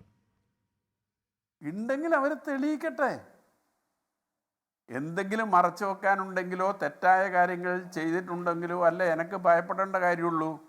ലീവ് സറണ്ടർ തെറ്റായ കാര്യമാണ് എന്ന് ധരിക്കുന്ന ഇത്തരം ആളുകളെ കുറിച്ച് എന്താ പറയേണ്ടത്? എല്ലാ മേഖലയിലും ലീവ് സറണ്ടർ ഉള്ളതാണ്. അപ്പോൾ ആ നിലയിലാണ് പ്രചരണം ഉയർത്തിക്കൊണ്ടുവരുന്നത്. ഇതിനു പുറമെ ഇവർ നടത്തിക്കൊണ്ടിരിക്കുന്ന ചില പ്രചരണങ്ങളെ സംബന്ധിച്ച് ഈ പയ്യന്നൂരുള്ള ഒരു മാധ്യമം എൻ്റെ അടുത്ത് കുറേ കാര്യങ്ങൾ ചോദിച്ചു. അതിനൊക്കെ ഞാൻ കൃത്യമായ മറുപടി പറഞ്ഞിട്ടുണ്ട്. പച്ചവെളിച്ചം എന്ന് പറയുന്ന ഒരു വ്യക്തി നടത്തുന്ന ഒരു ഓൺലൈൻ ചാനൽ അവർ ചോദിച്ചു, അതിനൊക്കെ ഞാൻ മറുപടി പറഞ്ഞിട്ടുണ്ട്. അപ്പോൾ ഇപ്പോൾ ഞാൻ ഉന്നയിച്ച വിഷയങ്ങൾക്ക് മറുപടി പറയാൻ സാധിക്കാതെ വരുമ്പോൾ വ്യക്തിപരമായി അധിക്ഷേപിക്കുക, വ്യക്തിഹത്യ നടത്തുക എന്ന നിലയിലേക്ക് ഈ പ്രചരണം മാറിക്കൊണ്ടിരിക്കുകയാണ്. ഓക്കെ, ഞാൻ താമസിക്കുന്നു. സുജിൻ, ഞാൻ ശ്രീ സജീവനിലേക്ക് എത്താമേ. സുജിൻ്റെ ഇവിടെ ഒരു സംശയമുണ്ട്. കുഞ്ഞികൃഷ്ണൻ അദ്ദേഹത്തിന് അനുഭവ പശ്ചാത്തലത്തിൽ അത് ഓഡിറ്റ് നടത്തിയ അനുഭവത്തിൽ കൃത്യം കണക്കുകൾ വെച്ചാണ് മറുപടി പറയുന്നത്. അതിന് കെ രാഗേഷിൻ്റെയോ ശ്രീ ജയരാജിൻ്റെയോ മറുപടി ഒന്നും പര്യാപ്തമേ അല്ലെന്ന് കേൾക്കുന്ന ആർക്കും മനസ്സിലാവും. പക്ഷേ അത് നിയമസഭയിലേക്ക് അടിയന്തര പ്രമേയമായി കൊണ്ടുവരാനുള്ള സാഹചര്യം ഉണ്ടോ? അത് സംസ്ഥാനത്തെ മൊത്തത്തിൽ ബാധിക്കുന്ന എന്തെങ്കിലും പ്രശ്നമാണോ ശ്രീജിൻഡോ? എന്തുകൊണ്ടാണ് അത് അടിയന്തര പ്രമേയം കൊണ്ടുവരാനുള്ള ആലോചന നിങ്ങൾ നടത്തിയത്? ഹാഷ്മി, ഞാൻ അതിലേക്ക് വരാം. അതിനു മുമ്പ് ഒരു കാര്യം, ഇവിടെ ഇപ്പോൾ കുഞ്ഞികൃഷ്ണൻ അദ്ദേഹം ഇപ്പോഴും CPM-ൻ്റെ അനുഭാവിയാണ് എന്ന് ഞാൻ വിചാരിക്കുന്നു. അദ്ദേഹം മറ്റൊരു പാർട്ടിയിൽ ചേർന്നിട്ടില്ല. അദ്ദേഹത്തെ പുറത്താക്കുന്നതുവരെ അദ്ദേഹം ആ പാർട്ടിയുടെ ജില്ലാ കമ്മിറ്റി മെമ്പറായിരിക്കുന്ന, അത് ആ പാർട്ടിയുടെ ആശയ ആദർശങ്ങൾ വിശ്വസിക്കുന്ന ഒരു സഖാവ് കൂടിയാണ്.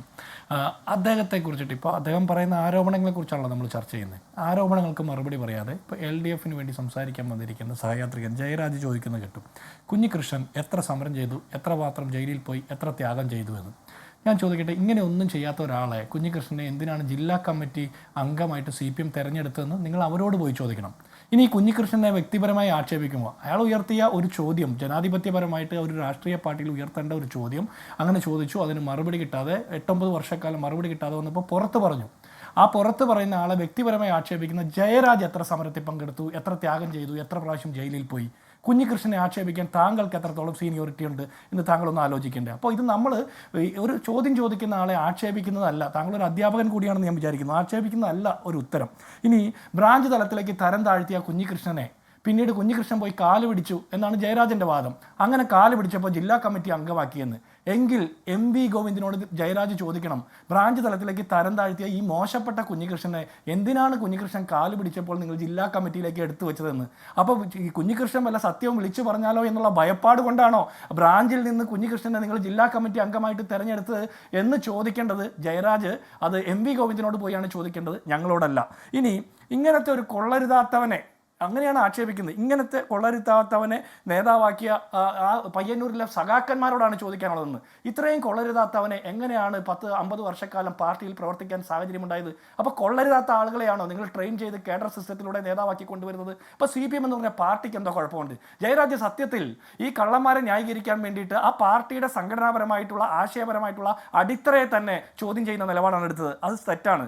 കാര്യം ഞങ്ങൾ രാഷ്ട്രീയമായിട്ട് സംഘടനാപരമായിട്ടൊക്കെ പ്രത്യയശാസ്ത്രപരമായി CPM-നെ വിമർശിക്കുമെങ്കിലും ആ പാർട്ടിയെ ഇങ്ങനെ നാണം കെടുത്തുന്ന ഒരു വാദം LDF-ന്റെ സഹയാത്രികനായിട്ടുള്ള താങ്കൾ ഉന്നയിക്കാൻ പാടില്ലായിരുന്നു. ഇനി ഞാൻ ചോദിക്കട്ടെ, രക്തസാക്ഷി ഫണ്ടിൽ നിന്ന് കട്ടെടുത്ത് പുട്ടടിച്ചവന്മാരെ കുറിച്ച് ചോദ്യം ചോദിക്കുന്നതാണ് മോശപ്പെട്ട പ്രവൃത്തി എന്നാണ്. പക്ഷേ ഞാനൊരു കാര്യം പറയാം ഹാഷ്മി, ഈ കുഞ്ഞികൃഷ്ണൻ്റെ ഗ്രാറ്റുവിറ്റി, ലീവ് സറണ്ടർ, അതുപോലെ അദ്ദേഹത്തിൻ്റെ മറ്റ് ആനുകൂല്യങ്ങളൊക്കെ അദ്ദേഹം എങ്ങനെയാണ് നേടിയത്, അദ്ദേഹത്തിന് എങ്ങനെയാണ് കിട്ടിയതെന്നൊക്കെ അന്വേഷിക്കാൻ വേണ്ടിയിട്ട് ഗവേഷണം നടത്തുന്ന ഈ കൈരളിയുടെയും ദേശാഭിമാനിയുടെയും CPM-ൻ്റെ നേതാക്കന്മാർ 9 വർഷമായിട്ട് ധനരാജിൻ്റെ രക്തസാക്ഷി ഫണ്ട് കട്ടെടുത്ത, ആ വ്യാജ റെസീറ്റ് അച്ചടിച്ച, ആ കള്ളക്കണക്ക് വെച്ച, ഇപ്പോഴും കണക്ക് പുറത്തു പറയാൻ പറ്റാത്ത അത്ര മോശപ്പെട്ട കണക്കിൽ ഏർപ്പെട്ടിരിക്കുന്ന ആളുകളെ കുറിച്ച് ഒരു അന്വേഷണം നടത്താത്തത് എന്തുകൊണ്ടാണ്? ഇപ്പോഴും കുഞ്ഞികൃഷ്ണൻ ഉന്നയിച്ച ചോദ്യങ്ങളിൽ വസ്തുനിഷ്ഠമായിട്ട് ഉത്തരം പറയാൻ CPM-ന്റെ ഒരു നേതാവിനും പറ്റാത്തത് എന്തുകൊണ്ടാണ്? വ്യക്തിപരമായി കുഞ്ഞികൃഷ്ണനെ ആക്ഷേപിക്കുക, ആക്രമിക്കുകയോ ചെയ്യാം. ഇനി ഹാഷ്മി ചോദിച്ച ചോദ്യം, ആ ചോദ്യത്തിലേക്ക് വരാൻ ഒരു കാര്യമുണ്ട്. ഇത് അടിയന്തര പ്രമേയത്തിന് കൊണ്ടുവരാനുള്ള കാരണം, പണ്ട് വർഷങ്ങൾക്ക് മുമ്പ് സമാനമായ സാഹചര്യത്തിൽ പാർട്ടിക്കകത്ത് ഇത്തരത്തിലുള്ള പ്രവർത്തനങ്ങൾക്കെതിരായിട്ട് സംഘടനാപരമായി പ്രത്യയശാസ്ത്രപരമായി കലാപക്കൊടി ഉയർത്തി ചോദ്യങ്ങൾ ചോദിച്ച TP ചന്ദ്രശേഖരൻ പിന്നെ 51 വെട്ടുകൊണ്ട് മരിക്കുന്ന കാഴ്ചയാണ് നമ്മൾ കണ്ടത്. TP ചന്ദ്രശേഖരനെ കൊന്നു കളഞ്ഞ കൊടിസുനി അടക്കമുള്ളവർക്ക് 620 രൂപയായിട്ട് കൂലി വർദ്ധിപ്പിച്ചു കൊടുത്ത ഒരു സർക്കാർ കേരളം ഭരിക്കുമ്പോൾ കുഞ്ഞികൃഷ്ണനെതിരെ മുദ്രാവാക്യം വിളിക്കാനായിട്ട് പരോളിൽ ഇറങ്ങിയ ഒരു കുറ്റവാളി പോലും വന്നിരിക്കുമ്പോൾ, പരോളിന്റെ ചട്ടം ലംഘിച്ചുകൊണ്ട് കുറ്റവാളി പോലും കുഞ്ഞികൃഷ്ണനെതിരെ മുദ്രാവാക്യം വിളിക്കുന്ന ഒരു കാലഘട്ടത്തിൽ ഇത് അടിയന്തര പ്രമേയമായിട്ട് നിയമസഭയിൽ അവതരിപ്പിക്കേണ്ടത് പ്രതിപക്ഷത്തിന്റെ രാഷ്ട്രീയ ഉത്തരവാദിത്ത. കുഞ്ഞികൃഷ്ണൻ സഖാവാണ്, കുഞ്ഞികൃഷ്ണൻ CPM-കാരനാണ്. പക്ഷെ കുഞ്ഞികൃഷ്ണന്റെ ജീവൻ നിലനിർത്തേണ്ടത് ഈ സംസ്ഥാനത്തെ പോലീസിന്റെ ഉത്തരവാദിത്തമാണ്. കുഞ്ഞികൃഷ്ണന് തീരെ പിന്തുണയില്ലാത്ത ആളല്ല, അദ്ദേഹത്തിന് അനുകൂലമായി അവിടെ പ്രകടനം ഉണ്ടാവുന്നുണ്ട്. CA സജീവൻ, ഈ കുഞ്ഞികൃഷ്ണന്റെ ഗ്രാമം പക്കാ പാർട്ടി ഗ്രാമമാണ്, കട്ട പാർട്ടി ഗ്രാമമാണ്. പാർട്ടി പറയാതെ ഒരു ഇല പോലും അനങ്ങാത്ത ഗ്രാമമാണ്. ആ ഗ്രാമത്തിൽ പാർട്ടി പുറത്താക്കിയ ഒരാൾക്ക് വേണ്ടി കുറേ ആളുകൾ ഇറങ്ങി പ്രതിഷേധ പ്രകടനം നടത്തി. അദ്ദേഹത്തിന് അനുകൂലമായി അദ്ദേഹത്തിൻ്റെ വീട്ടിൽ പോയി രക്തഹാരം അണിയിച്ചു. ഞാൻ നേരത്തെ പറഞ്ഞ വൈശാഖ് എന്ന് പറയുന്ന ആൾ കാര നോർത്തിൽ മത്സരിച്ച് വലിയ ഭൂരിപക്ഷത്തിൽ 1700 അധികം വോട്ടുകളുടെ ഭൂരിപക്ഷത്തിൽ LDF സ്ഥാനാർത്ഥിയെ 3ാം സ്ഥാനത്തേക്ക് പിന്തള്ളിക്കൊണ്ട് വലിയ ഭൂരിപക്ഷത്തിൽ വിജയിക്കുന്നു. അതുകൊണ്ട് പഴയ പോലെയല്ല കാര്യങ്ങൾ. ശ്രീ എ സജീവൻ ഇവിടെ നോക്കൂ, ഇവിടെ ധൻരാജ് രക്തസാക്ഷി ഫണ്ടിലെ 1,54,00,000 രൂപ പിരിക്കുന്നു. അതിൻ്റെ പലിശ എന്തോ 3 ലക്ഷത്തി ചില്ലുവാനോ ഉണ്ട്. അദ്ദേഹത്തിനുള്ള സഹായധനം, വീട് പണി ഒക്കെ ചേർന്ന് എത്രയാണ് 57 ലക്ഷത്തോളം രൂപ ചിലവാകുമെന്ന് പറയുന്നു. അങ്ങനെയാണെങ്കിൽ 46 ലക്ഷം രൂപ ബാക്കി ഉണ്ടാവണം എന്നാണ് ശ്രീ കുഞ്ഞികൃഷ്ണൻ പറയുന്നത്. അവിടെ പക്ഷേ ബാക്കിയുള്ളത് കുഞ്ഞികൃഷ്ണൻ കണക്ക് പറഞ്ഞാൽ 26,000 രൂപ മാത്രമേ ഉള്ളൂ. അപ്പോൾ അത് ചോദ്യം ചോദിച്ചപ്പോൾ അതിൽ ഈ പറയുന്ന 40 ലക്ഷത്തോളം ഏരിയ കമ്മിറ്റി നിർമ്മാണത്തിന് കൊടുത്തു എന്ന് പാർട്ടി അവിടെ ശ്രീ കുഞ്ഞികൃഷ്ണനോടും ബാക്കിയുള്ളവരോടും പറഞ്ഞു. അപ്പോൾ ശ്രീ കുഞ്ഞികൃഷ്ണൻ അത് പരിശോധിക്കുമ്പോൾ ഓഫീസ് നിർമ്മാണത്തിന് 4,63,00,000 രൂപ എല്ലാം കൂടി ചേർന്ന് ഇപ്പോൾ ഈ ഓഫീസിൻ്റെ സ്ഥലം ഏറ്റെടുക്കൽ, ബിൽഡിംഗ് പണി എല്ലാം കൂടി ചേർന്നായത് 4,57,00,000 രൂപ. അവിടെ 8 ലക്ഷം രൂപ ആ കെട്ടിട നിർമ്മാണത്തിന് ബാക്കി വരണം. അപ്പോൾ ഈ പറയുന്ന അവിടെ നിന്ന് 40 ലക്ഷം രൂപ എവിടെ എന്ന കണക്കടക്കമുള്ള ചോദ്യം ശ്രീ കുഞ്ഞികൃഷ്ണൻ. അതിന് ബബ്ബ പറയുക, അതിന് കോടാലിക്കൈ പറയുക, അതിന് വർഗ്ഗവഞ്ചകനാണെന്ന് പറയുക എന്നത് മറുപടിയാണോ? ആ 40 ലക്ഷം എവിടെ എന്നല്ലേ നേർക്കുനേർ പാർട്ടി മറുപടി പറയേണ്ടത്? ശ്രീ എ സജീവൻ. തീർച്ചയായും ഇന്നലെ കെ രാഗേഷ് കുഞ്ഞികൃഷ്ണനെതിരെ ആരോപണവുമായിട്ട് ഈ പ്രശ്നത്തിൽ വിശദീകരണവുമായിട്ട് നടത്തിയ പത്രസമ്മേളനത്തിൽ പറഞ്ഞ ഒരു വാക്ക്, ആ വാക്ക് പ്രത്യേകം ശ്രദ്ധിക്കേണ്ടതാണ്. പാർട്ടിയുടെ ഓരോ പ്രവർത്തനങ്ങളും സുതാര്യമാണ് എന്ന് അദ്ദേഹം പറയുന്നുണ്ട്. അത് പറഞ്ഞ് നാവെടുക്കുന്നതിന് മുമ്പേ തന്നെയാണ് പറഞ്ഞത്, നിങ്ങളോടൊന്നും പറയേണ്ട കാര്യമില്ല, പാർട്ടിക്കകത്ത് പറയുന്നു. പാർട്ടിക്കകത്തുള്ള ഒരു ഏരിയ കമ്മിറ്റി സെക്രട്ടറി ആയിരുന്ന ആളാണ് ഇത്തരത്തിൽ ആരോപണം ഉന്നയിച്ചിട്ടുള്ളത്. അവിടെ ഏരിയ കമ്മിറ്റിയിൽ മിക്ക ആളുകൾക്കും ഈ കുഞ്ഞികൃഷ്ണൻ ഉന്നയിച്ചിട്ടുള്ള ആരോപണങ്ങൾ അതേപടി ശരിയാണെന്ന് വിശ്വസിക്കുന്ന ആളുകളാണ് പൂർണ്ണമായിട്ടുള്ളത്.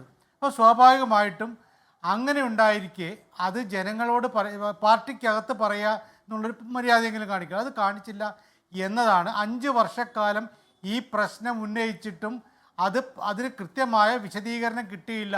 അതുകൊണ്ടാണ് ഞാൻ പാർട്ടിക്ക് പുറത്തേക്ക് പ്രശ്നവുമായി വന്നത് എന്നാണ് കുഞ്ഞികൃഷ്ണൻ ദിവസങ്ങൾക്ക് മുമ്പേ ഇവിടെ പറഞ്ഞിട്ടുള്ള കാര്യം.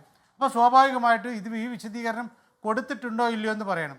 പിന്നെ ജയരാജ് ഇവിടെ കൃത്യമായ കുറേ കണക്കുകൾ എന്ന രീതിയിൽ പാർട്ടി സെക്രട്ടറി പറഞ്ഞപ്പോൾ ജില്ലാ സെക്രട്ടറി പറഞ്ഞില്ലെങ്കിലും ഞാൻ പറയുന്നു എന്ന് പറഞ്ഞ ചില കാര്യങ്ങൾ പറഞ്ഞു. അപ്പോൾ അങ്ങനെ പറയുകയാണെങ്കിൽ ജയരാജ് പറഞ്ഞ കാര്യങ്ങളൊക്കെ ശരിയാണെന്ന് വെക്കാം. അങ്ങനെയാണെങ്കിൽ സുതാര്യമാണ് എന്ന് പറഞ്ഞത് ജനങ്ങൾ കൂടി അറിയണമല്ലോ. പാർട്ടി സെക്രട്ടറി പറയേണ്ട കാര്യമാണല്ലോ. സുതാര്യത എന്ന് പറഞ്ഞാൽ ചില ആളുകൾ മാത്രം നോക്കുമ്പോൾ അപ്പുറത്തേക്ക് കാണാൻ പറ്റുന്നു, വേറെ പാർട്ടിക്കാരല്ലാത്ത ആളുകൾ അങ്ങോട്ടേക്ക് നോക്കിയാൽ കാണാൻ പറ്റില്ല എന്ന രീതിയിലുള്ള എന്തെങ്കിലും യന്ത്രം വെച്ചിട്ടുണ്ടോ? അങ്ങനെ വെച്ചാൽ കാര്യമുണ്ടോ? ഇവിടെ ഒരു പ്രധാനപ്പെട്ട ഒരു വലിയ പ്രശ്നം എന്ന് പറയുന്നത്, നമുക്ക് അറിയാവുന്ന പോലെ ഈ ബംഗാളിൻ്റെ നേരത്തെ പറഞ്ഞുകൊണ്ട് ഞാൻ അത് വിശദീകരിക്കുന്നില്ല. ബംഗാളിലേക്ക് സംഭവിച്ച കാര്യം ഇവിടെ സംഭവിക്കാൻ പാടില്ല എന്ന് ആഗ്രഹിക്കുന്ന ആളുകളിൽ ഒരാളാണ് ഞാൻ. കാരണം ഈ നമുക്കെല്ലാവർക്കും അറിയാം, ഈ CPM അല്ലെങ്കിൽ കമ്മ്യൂണിസ്റ്റ് പാർട്ടികളുടെ രീതി അനുസരിച്ചിട്ട് ഇവിടെ തൊഴിലാളി വർഗ്ഗ സർവാധിപത്യം ഉണ്ടാകുന്ന രീതിയിലേക്കൊന്നും ഒരു കാലത്തും ഇന്ത്യയിൽ എന്നല്ല ലോകത്ത് ഒരു രാജ്യത്തും നടക്കാൻ പോകുന്നില്ല. അത് ആ തത്വം, കമ്മ്യൂണിസ്റ്റ് തത്വം ഇവിടെ ലോകത്തൊരിക്കലും കുഞ്ഞികൃഷ്ണനും വിശ്വസിക്കില്ല.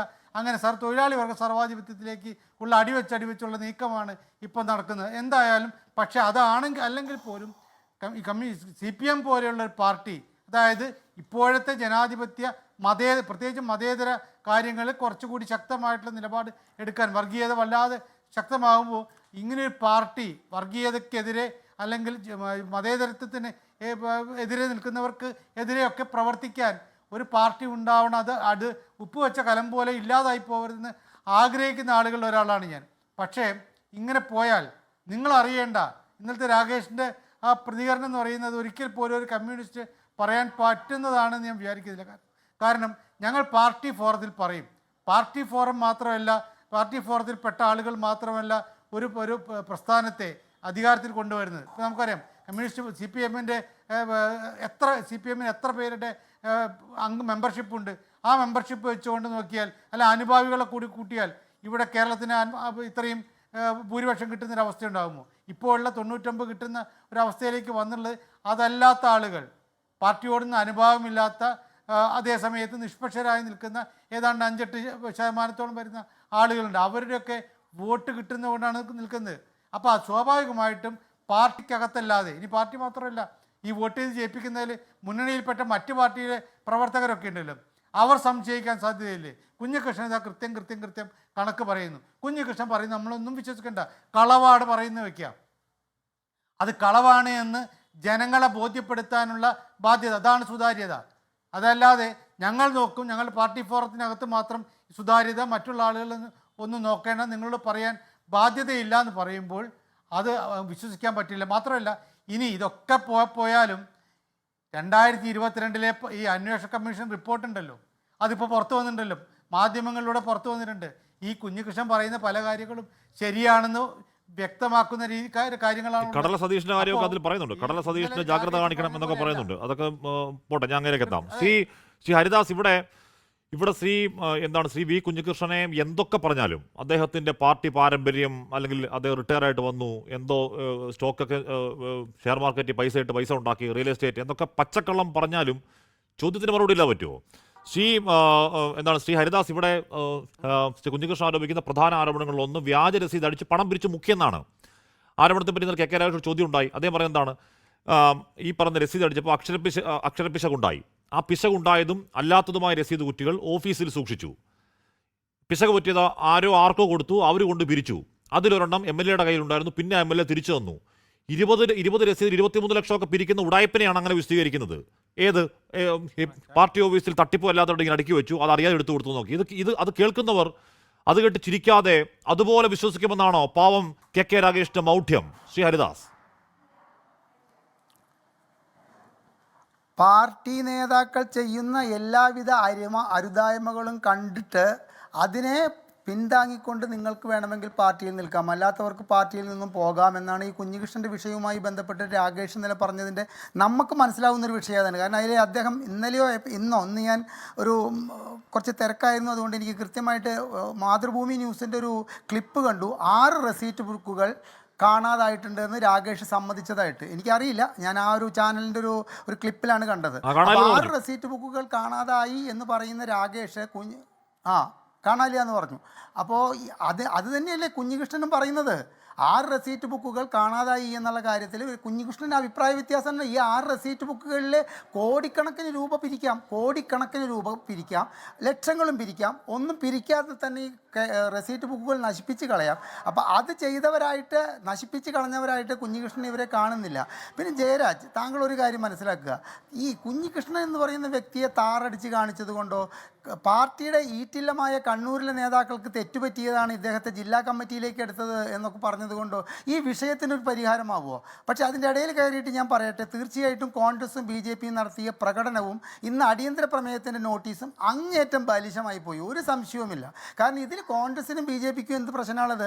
CPM കുറേ ഫണ്ട് പിരിച്ചു, എല്ലാ കാലഘട്ടങ്ങളിലും പിരിക്കുന്ന ബക്കറ്റ് പിരിവായാലും സ്വർണ്ണ നാണയ ശേഖരമായാലും അതിൽ നിന്നൊക്കെ കൃത്യമായിട്ട് കുറേ നേതാക്കൾ ഫണ്ട് തട്ടിപ്പറിച്ചു പോകുന്നു. അത് കൃത്യമായിട്ട് കിട്ടേണ്ടവർക്ക് കിട്ടുന്നില്ല.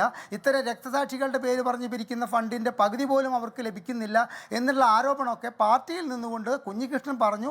കുഞ്ഞികൃഷ്ണൻ അതിന് ഉത്തരം കിട്ടാത്ത 4 വർഷത്തിനുള്ളിൽ അദ്ദേഹം പാർട്ടിയിൽ നിന്നും പടിയിറങ്ങാൻ തയ്യാറായിട്ട് ഒരു ചാനലിനെ വെട്ടി തുറന്ന് കാര്യങ്ങൾ പറയാൻ തയ്യാറായി. ഇതിൽ കോൺഗ്രസ് പാർട്ടിക്ക് എന്താണ്? ഇതിൽ അതുപോലെ തന്നെ BJPക്ക് എന്താണ്? പ്രകടനം നടത്താനും അടിയന്തര പ്രമേയത്തിനും സംസ്ഥാന ഖജനാവിൽ നിന്നൊരു പൈസ പോലും നഷ്ടപ്പെട്ടിട്ടുണ്ടോ? അല്ലെങ്കിൽ സംസ്ഥാന ഖജനാവിലേക്ക് വന്നു ചേരേണ്ട എന്തെങ്കിലും പണം വരാതായിട്ടുണ്ടോ? അപ്പോൾ അത് വളരെയധികം ഒരു പ്രഹസനമായി പോയി. ആ 2 കാര്യത്തിനോട് എനിക്ക് യോജിക്കാൻ പറ്റില്ല. പക്ഷേ ശ്രീ ജയരാജ് ഒരു വ്യക്തിയെ ഇങ്ങനെ താറടിച്ച് കാണിക്കുമ്പോൾ അതിൻ്റെ സാധ്യതകൾ, ഇപ്പോൾ അദ്ദേഹത്തിൻ്റെ കാര്യങ്ങൾ പറഞ്ഞില്ലേ, ഗ്രാറ്റുവിറ്റിയും പ്രൗഢം ഫണ്ടും ലീവ് സറണ്ടറിങ് ഒക്കെ നിയമപരമായിട്ടുള്ള കാര്യങ്ങളല്ലേ. അതിനപ്പുറം അദ്ദേഹം ചെയ്തിട്ടില്ല എന്ന് പറയുമ്പോൾ അതിനെ അന്വേഷിക്കാൻ വേണ്ടിയിട്ട് അല്ലാതെ വ്യാജങ്ങൾ അടിച്ചിറക്കുകയും മാധ്യമപ്രവർത്തകരുടെ വായിലേക്ക് ആ വ്യാജങ്ങൾ തള്ളിക്കയറ്റുകയും അവരത് പറയുകയും ചെയ്യാന്ന് പറഞ്ഞ കഷ്ടമല്ലേ? ഇപ്പോൾ കുഞ്ഞികൃഷ്ണനെ ബ്രാഞ്ച് കമ്മിറ്റിയിലാക്കിയെന്ന് ശ്രീ ജയരാജ് പറഞ്ഞു. ബ്രാഞ്ച് കമ്മിറ്റി നോക്കിയിട്ട് ചുമ്മാ പറയുന്ന തിരികെ എത്താം ഇടവേളയ്ക്ക് ശേഷം.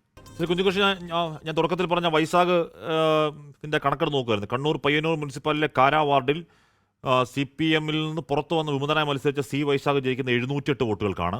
അവിടുത്തെ LDF സ്ഥാനാർത്ഥി P ജയൻ മൂന്നാം സ്ഥാനത്ത് കിട്ടുന്ന വോട്ട് 142ആണ്. കഴിഞ്ഞ തവണ CPMന്റെ സുമാക്കൊക്കെ 772 വോട്ട് വാങ്ങി ജയിച്ചെടുത്താണ് 708 വോട്ടുമായി വൈശാഖൻ അവിടെ ജയിക്കുന്നത്. പാർട്ടിയുടെ കാര എന്ന് പറയുന്ന പാർട്ടിയുടെ കൊടുങ്കോട്ടയാണ്. ആ കോട്ടയിലാണ് പുറത്തു വന്നൊരു സഖാവ് ബഹുഭൂരിപക്ഷം ആൾക്കാരെ വോട്ട് വാങ്ങി ജയിക്കുന്നത്. അതുപോലെ താങ്കളെ പാർട്ടിയിൽ നിന്ന് പുറത്താക്കിയ ആളാണ്. താങ്കളെ പാർട്ടിയിൽ നിന്ന് പുറത്താക്കിയ ആൾക്ക് ആ പാർട്ടിക്കോട്ടയിൽ പിന്തുണ അർപ്പിച്ച് അഭിവാദ്യം അർപ്പിച്ച് ഒരു പ്രതിഷേധ പ്രകടനം നടക്കുക എന്ന് പറയുന്നത് അസാധാരണമാണ്. താങ്കൾക്ക് രക്തഹാരമായ ആളുകൾ വീട്ടിലേക്ക് എത്തുന്നു പറയുന്നത് അസാധാരണമാണ്. ശ്രീ കുഞ്ഞികൃഷ്ണൻ, താങ്കൾക്ക് അവിടെ ഇപ്പോഴും ബേസ് ഉണ്ട്, ഗ്രൗണ്ട് ഉണ്ട്, പിന്തുണയുണ്ട്. ഉണ്ട് എന്നുള്ളത് നേരത്തെ 2022 ഈ കണക്കുകൾ ബോധ്യപ്പെടുത്താൻ പാർട്ടി നേതൃത്വം ശ്രമിച്ചപ്പോഴും എല്ലാവർക്കും ബോധ്യമുള്ള, പാർട്ടി നേതൃത്വത്തിന് ഉൾപ്പെടെ എല്ലാവർക്കും ബോധ്യമുള്ളൊരു കാര്യമാണ്. പക്ഷേ എന്തുകൊണ്ടോ തെറ്റ് ചെയ്തവരെ സംരക്ഷിക്കാനുള്ള നിലപാടാണ് പാർട്ടി നേതൃത്വം സ്വീകരിച്ചത്. അതുകൊണ്ടാണ് ഈ 4-5 വർഷമായി പാർട്ടിക്കുള്ളിൽ നടത്തിയ പോരാട്ടം കൊണ്ട് ഒരു പ്രയോജനവുമില്ല എന്ന് മനസ്സിലാക്കിയ സന്ദർഭത്തിലാണ് ഇത് ജനങ്ങളോട് പറയാൻ നിർബന്ധിക്കപ്പെട്ടത്. ഇപ്പോൾ പാർട്ടി 3 തവണ തെറ്റുതിരുത്തൽ രേഖ അംഗീകരിച്ച കീഴെ വിശദീകരിച്ചു. അതിൽ പാർട്ടി തന്നെ പറഞ്ഞത് നേതൃത്വം തെറ്റ് ചെയ്യുമ്പോൾ അണികൾ ജാഗ്രത പാലിക്കണം, അണികൾ അത് ചൂണ്ടിക്കാട്ടി തിരുത്താൻ ശ്രമിക്കണം എന്നതാണ്. അതുകൊണ്ട് ഞാൻ എൻ്റെ പുസ്തകത്തിൻ്റെ പേര് തന്നെ നേതൃത്വത്തെ അണികൾ തിരുത്തണം എന്ന പേരാണ് പുസ്തകത്തിന് കൊടുത്തത്.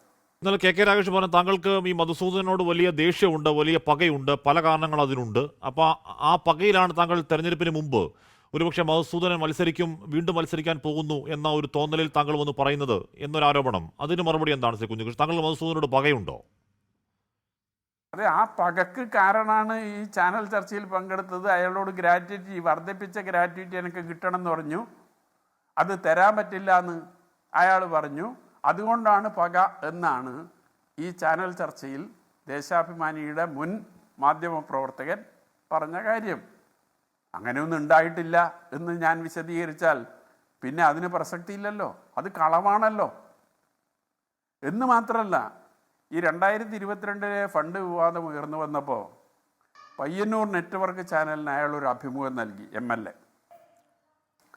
അപ്പോൾ അത് പയ്യന്നൂർ നെറ്റ്വർക്ക് ചാനലിന് മാത്രമേ അഭിമുഖം നൽകിയിട്ടുള്ളൂ. അതിൽ പറഞ്ഞത് പാർട്ടി ഏരിയ കമ്മിറ്റിയിൽ എനിക്ക് ശത്രുക്കളുണ്ട്. ഒരു കമ്മ്യൂണിസ്റ്റ് പാർട്ടിക്കകത്താണ് പറയുന്നത്. അയാൾ ജില്ലാ സെക്രട്ടേറിയറ്റ് മെമ്പറാണ്. ജില്ലാ സെക്രട്ടേറിയറ്റ് മെമ്പർ ഒരു പ്രാദേശിക ചാനലിനോട് അഭിമുഖത്തിൽ പറയുകയാണ്, പയ്യന്നൂർ ഏരിയ കമ്മിറ്റിയിൽ എനിക്ക് ശത്രുക്കളുണ്ട്. എപ്പോഴെങ്കിലും അത് ചർച്ച ചെയ്യോ? അത് ജില്ലാ സെക്രട്ടേറിയറ്റിലോ ജില്ലാ കമ്മിറ്റിയിലോ ഉന്നയിച്ച് പയ്യന്നൂർ ഏരിയ കമ്മിറ്റിയിൽ ചർച്ച ചെയ്യിക്കാനുള്ള ഉത്തരവാദിത്വം പാർട്ടി ജില്ലാ നേതൃത്വത്തിനാണ്.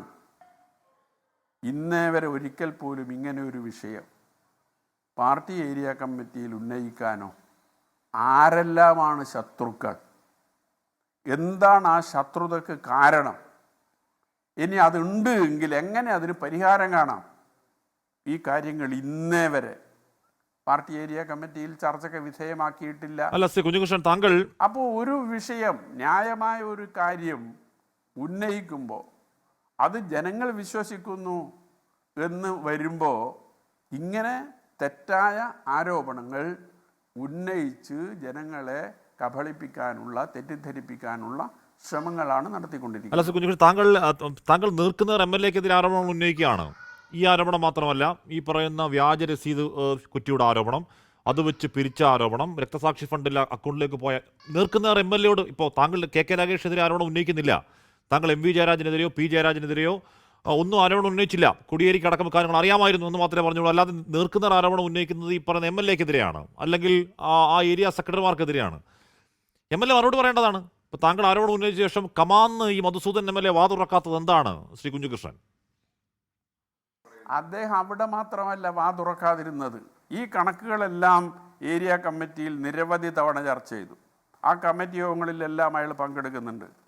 ഏരിയ കമ്മിറ്റിയുമായി ബന്ധപ്പെട്ടതാണ് 2 കണക്ക്, കെട്ടിട നിർമ്മാണത്തിൻ്റെയും ധനരാജ് ഫണ്ടിൻ്റെയും.